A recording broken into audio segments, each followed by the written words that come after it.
Hey everybody, Jake here from Bearded Gear, and I've got a first impressions to do for you on this sweet little thing. This is the Finch Knives Ticuna. I don't know which of those is the appropriate way to say it, but it's one of those, and I really like this knife so far.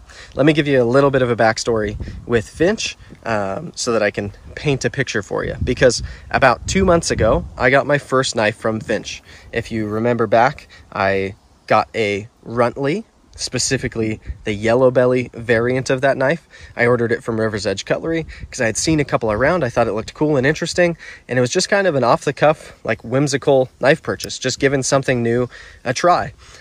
Come to find out, I adore the Runtley. It's a fantastic secondary small EDC knife, and I carry it a lot because it's my smallest knife. It goes in my fifth pocket super easily. It can go back pocket. It can be carried in my waistband, and any way that I carry it, it's comfortable. It's got a cool blade shape. It's fun to fidget with. It's got a great flipper and a nail nick so I can middle finger flip it. It's a really cool, well-designed, good-looking, attractive, fun knife. And it's bright yellow, which just makes it more fun. So anyways, I kind of fell in love with that knife. I had already started following Finch on Instagram, I think just before buying the knife, and that's kind of where I was seeing a lot of what was going on with them. They're a brand new knife company, and it's, from what I understand, two dudes really who are making it happen. Spencer runs their Instagram, and he's a super cool dude, really nice guy, very easy to talk to, and just seems so genuine. And they're coming out with stuff pretty quick because the Runtley was still a new model when I bought it just a couple of months ago. And then all of a sudden, already the Ticuna is ready, which I've been waiting for. I've been seeing pictures of and drooling over. And then now the 1929 is ready as well. You can buy that knife now, which is amazing. And I've got one coming for me and one to give away. We'll see when this post goes live, whether that will have already happened or not. But anyway, this is the Ticuna, and it is really cool. I was waiting for it for a while. I'd been drooling over it in their Instagram pictures, and it does not disappoint. First of all, look at this blade. I dig this blade shape and these grinds. This looks so nice to me. I'm not sure what coating that they're using. I assume because of the tone, it might actually be Cerakote. I'll have to ask them. But it's got a little bit of a glossy finish to it, which I frankly really like. I feel like it's different and still feels like a solid, durable coating. I've only done a very little bit of cutting with this knife so far, opening a package and then just putting it through some cardboard just to see how it did. It cut great, but these grinds are really well done. And what's most impressive to me is how thin they've actually gotten this, because it's not a super thin blade stock. It's not thick either, but it's like a pretty average thickness EDC knife blade stock. And the way that these grinds are done, it just really gets it down to a nice edge. I'm impressed with what a good thin profile they were able to get all the way down there, especially with this cool flat that comes through here and a swedge. Like, just the design of this blade really works for me. I'm not always super keen on having a bunch of belly on a blade or like a really sharp angle of belly. Oh man, this bee is really trying to get me. Whew. All right, I almost got eaten by a bee. Sorry. Now, I'm not always a big fan of really round belly. I almost always really like very gradual belly. I tend to prefer that, but on certain knives, it just works. This almost reminds me of the blade shape of like the Spyderco Subvert, what I called the Danger Banana, which is funny because this is bright orange too, but it's got this really cool looking belly on it that just gives it this awesome profile. And what it does aesthetically for the knife too, the way this angle slopes down here and up here, it kind of looks like the knife is spinning. I don't know, it really works for me. And it just, yeah, I dig the looks of it, and the fact that they made it so effective at actually cutting too. It's not just an aesthetic blade shape choice, but it actually works really well. And you get a great tip with, for the blade stock, pretty reasonable thickness out to the tip. It's functional and it looks awesome. So props for that. Let's see what else. I guess I'm going to be kind of all over the place because I don't really have a plan for how I'm going to talk about this knife yet. I'm just going to ramble about it. But let's see. let's talk handle, because these scales are a nice smooth G10, which lately I'm preferring. I keep saying that.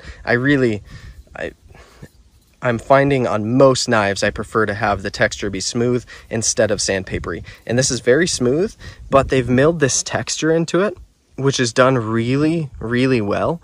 And it's one of those things that in some like photos of the knife, I wasn't positive about that handle texture. I wasn't sure how I'd really feel about it.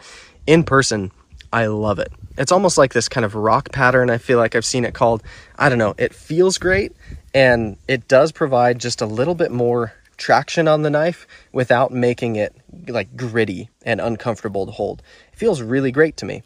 The profile of the handle also is really, really good. So it's a pretty neutral shape, as you can see. There's no funky finger grooves or weird curves going on. We've just got this nice sloping curve down here where your fingers want to rest, and then it's slightly curved for your palm as well. It's rounded off here at the butt. There's no messing around with a lanyard hole, which I cannot commend them enough for. I am so glad that they didn't fuss with putting a lanyard hole on here for no reason. I just never like lanyards on knives, so another props to them for that design choice. But we've got this nice rounded butt here with a G10 back spacer that sets into these black scales, and it feels really comfortable. The way that back corner sets into my palm, I don't know if you can see where it's coming into contact. It's so comfortable. It feels like the knife has a great kind of stopping point, so it can't push deeper, or like I can't slide forward onto it just like I'd want. I want that stopping point there, but it's not uncomfortable. It's not digging into my hand there. And the way that the clip is this nice milled small titanium clip, I literally don't feel it there. It's as if this knife doesn't have a clip on it when it's in my hand. I really dig that. So yeah, the handle shape is excellent. I should also mention too, because of this kind of generous slope here, you do get a pretty good swell at the back. So pulling this knife forward out of your hand, you get pretty good traction point to like keep it locked in that direction as well. Let's talk jimping, because I talk jimping a lot. On here, I guess you could call that jimping. Not really though. I don't feel that at all in any grip. Even when I'm like literally feeling it, it still feels very smooth to me. So fine there. We've got a little jimping here on the spine, right where my thumb wants to land, and I could take or leave that jimping. I don't necessarily think it adds anything to the knife for me, but it doesn't bother me either. So some people might love that it's there. That's fine. We do have jimping on the flipper tab, which I'll talk about, and then we've also got jimping here on the lock bar. So the jimping on the lock bar obviously is just mostly to assist in disengaging the lock, and it does provide right here where my forwardmost finger sits. I can feel just a little bit of extra traction there. So again, kind of like the jimping here, in terms of the traction it's providing, I could take it or leave it. Doesn't bother me, but I don't love it either. It is nice for disengaging the lock, I'll say that. Oh, that wind's probably gonna ruin my audio, but we're gonna soldier on anyways. So the only other jimping that I didn't really address, I guess, I said it's there, but we'll talk about it, is the jimping on the flipper tab, which I will say I would prefer for it to be a little bit less intense, but it is a small flipper tab, so I get why they did that. Like, if I miss on this flipper tab and accidentally slip off it, it can be a little sharp for my fingertip. I'm not crying about it. It's not the worst thing ever, but I prefer when it's just a little bit smoother back there. However, like I said, the size of this flipper tab being so low profile, I think it's kind of a necessary evil there, and it's not a real problem for me. But it can be a little harsh if your finger skips off of it, then it can be a little harsh. When the knife is open, you'll notice that jimping here, you don't really feel it because it's kind of right where the lock bar sits. But the jimping on this side, which previously you might have been wondering, why is there all this jimping under here? It's not like you flip the knife with that part. That gives you kind of this forward finger choil. It's not a choil though, it's like a flat, but it's this nice traction spot, which I actually really, really dig. I didn't think I was going to be so fond of that little jimped spot to put my finger, but for choking up and getting as far forward as I can, this wouldn't be as nice if it was slick, because it's not a choil. There's nothing locking my finger in there. So A, you want to be careful if you're holding the knife this far up, because you could easily slip forward and cut your finger. But because that jimping is there, it kind of does protect against that, and at least gives you a really firm index on where your finger is, so that you know if you're starting to slip forward off of it. I think it works great. So we've talked blade, we've talked G10, we've talked clip a little bit. Let's talk about the carry of the clip, because I've had this knife in pocket 2 days now, at least, yeah, all of yesterday and this morning. And I've been carrying it back pocket as a secondary. I really like that application for this knife. I dig how thin it is and the way that it sits, because it's a nice slim profile this way, but it's also pretty thin this way. And because it's smooth G10 coupled with those dimensions, and it's a nice kind of even shape, there's no weird humps happening anywhere, it's very comfortable in pocket. I quite like it. I've had it in my left rear pocket, which means if I've put anything in the pocket with it, I'd be reaching down this way for the thing that's in there. And it's been great in that way. In the front pocket, again, if it's in my front right pocket and I happen to be carrying this as a primary, I'm going down on this nice sloped, rounded portion of the knife, which isn't going to hurt my hand. The flipper tab is pretty small and unobtrusive. I haven't even noticed it in pocket. So big win there. This knife carries super well. And the pocket clip, although I do prefer deep carry, as titanium milled pocket clips go, this one, they nailed the size for this knife. It's a pretty small knife. It doesn't need a big, crazy, fancy clip. It's just a nice, skinny, slim, unassuming looking, and matched color-wise. It's black, which matches the blade and the liners. I like it. I think it works well. Another thing worth mentioning that I didn't, these pivot collars on here are just a great little touch, because you've got this black blade with where it's etched, it's kind of like a silver tone, right? And then you've got the edge, obviously, which you pick up in certain light. And then you've got the silver crest here, which happens to glow in the dark, spoiler alert, which is rad, but it doesn't look like a nasty glow material all the time. It just looks like a crest, and then it happens to glow in the dark. Anyways, the like little touches of silver all over really work for me. I dig it. I feel like that was the right choice, and they could have easily just made that all black and it still would have looked fine, but to have that little pop of shine there just really works for me. This knife is available at this moment in time in 4 different colors. There's this one, a bright blue one, an OD green one, and an all blacked out one. Frankly, I think they all look really cool. When Finch offered to send me this knife and they asked what my color preference was, I honestly said, surprise me. Send me whatever you'd like me to create content of, because I think they all look really cool. And maybe it's because I already love the yellow belly version of the Runtley so much. I'm glad that they sent me this bright orange one, because now both of my Finch knives that I currently own are just these like really bright, fun colors. And on these small knives, like this knife is bigger than the Runtley for sure, but it's still what I would consider a small knife. I feel like it's fun to have that little pop of color, especially when I'm carrying it as a secondary. It's like my primary can be my business knife, and then the secondary can just be this fun, bright, whimsical little thing. I didn't talk blade steel. I should talk about that. This one comes in 154 cm, whereas my Runtley is N690. I believe the 1929 is going to be 154 cm as well, from what I've seen. I can confirm that when mine gets here, probably like today or tomorrow, actually. I don't know. We'll see. Time is funny on YouTube, because I don't know when I'll post this versus when you'll see it from when I filmed it. Anyway, time is meaningless. So 154 cm is a pretty good blade steel. I'm not going to pretend that it's a fantastic blade steel or my favorite blade steel or anything like that. But for the price point that these come in at and the build quality, I feel like it's a totally fine steel.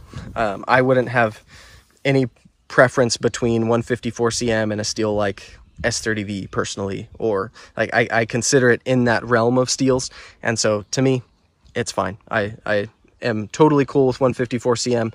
It is definitely not like a budget low-end steel, but it's not a super steel either.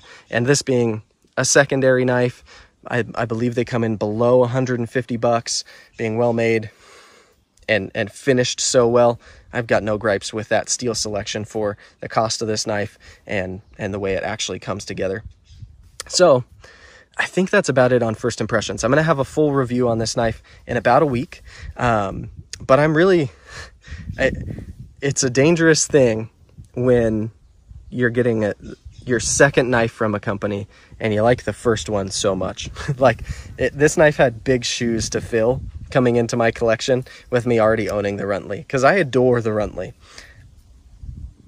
Time will tell which I actually like better after I've given this at least a week, and who knows if I'll really be able to, like, if I could only keep one, which one I would pick. I assume if that came down to it, I would actually have to pick, but this is not a letdown at all. And I really like the Runtley. This, I'll say, even has a slightly better action. I think it's probably just because of the blade size and weight that you just get a little bit more of a satisfying thwack out of it. The Runtley is like amazing how good the action is for its size. For a little knife like that, I'm always blown away how much fun it is to fidget with. But this flipper is really, really good. These bearings are nice and smooth. Mine came out of the box functioning fantastic. I haven't had to do anything to this. This is literally the way it came out, plus some fidgeting. And it's centered, it locks up great. I mean, it's excellent. It's really, really well dialed. Yeah, it's first impressions are good on this one. We will see after a week whether I feel like this is better or worse or the same as the Runtley, but it's nice that I didn't pull it out of box and feel like, oh man, the Runtley's definitely way cooler. Like this is an offering that can hold its own weight for sure in their lineup, and I think it's going to be popular. And the size is so good too. I don't own many knives that are kind of like this in-betweener size, where it's like kind of big as a secondary, but like small for a primary. It's a really nice in-betweener size where you get a lot of cutting edge for its actual like overall size and pocket and length. I don't know. It's really cool and it's intriguing. So I'm looking forward to having more experiences with this one. Obviously, this is still kind of an open book at this point. I'm going to make sure I do quite a bit of cutting with this. I'll do a like testing use video with this, I think, showing me just doing some like EDC type tasks, processing some cardboard, cutting some cordage or some rope, and showing how it goes in pocket, that kind of stuff. Because I did one of those with my Runtley as well. And hopefully that's kind of beneficial. Let me know if that's a type of video you guys want to see more of. But I'm really enjoying this so far. I'm going to stop rambling. This is the Finch Ticuna, and it is pretty freaking sweet.